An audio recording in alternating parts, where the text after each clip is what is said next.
Hoover Dam is a National Historic Landmark, a National Historic Civil Engineering Landmark, and one of America's 7 modern civil engineering wonders.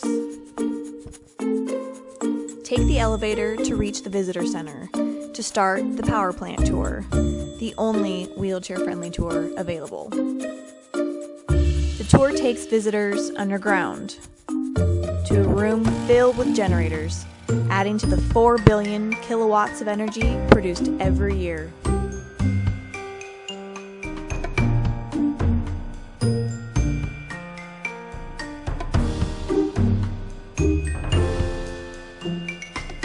Outside the Visitor Center, you'll see the winged figures of the Republic. Hey, look, a ramp!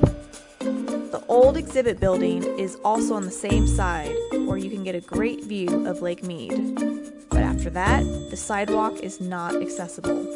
So stick to the right side, not the left, to view the Hoover Dam and the Colorado River.